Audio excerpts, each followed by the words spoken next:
Stephen from Lawyers of Tomorrow here, and this is the third video that I'm doing in the series on student engagement. How to engage with your law sessions in order to get the most out of it, to get the outputs. Now, what we're going to be talking about today, we've already looked at knowledge, legal knowledge, we've looked at practical skills. What we're going to talk about today is confidence. The goal is to be at that assessment day or at that interview, to walk through there and just think, I've got this. I have got this. I've got a really good chance. If I go in there and I show the skills I've got a really good chance of nailing this job, of getting the job.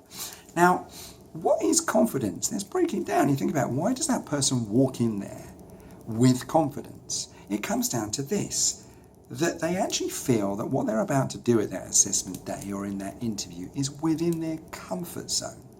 How do they get it so that it's within their comfort zone? Because they've practiced. They've practiced over and over.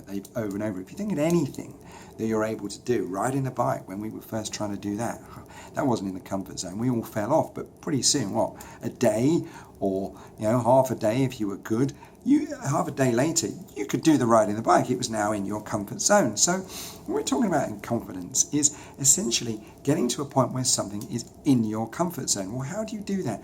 You've got to engage every time you're in a class and you're thinking, I don't want to speak, or I don't want to practice to do this, or I don't want to be the one to present. You've got to go for it. You've got to see your comfort zone as something that's holding you back. And what you've got to do is like pushing the envelope. You've got to push that comfort zone out. So you're thinking, well, I don't really want to be the person who gets up and presents to this now. And you go, but do you know what? I'm going to go ahead and do it anyway. I'm going to push my comfort zone back.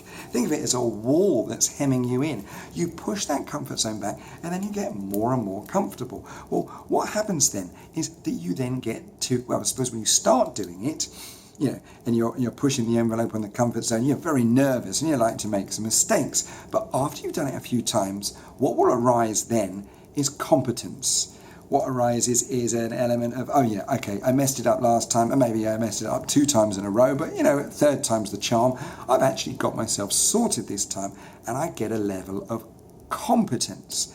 And what then follows? Well, confidence follows after that, because you've shown that, and you've now got a broader comfort zone.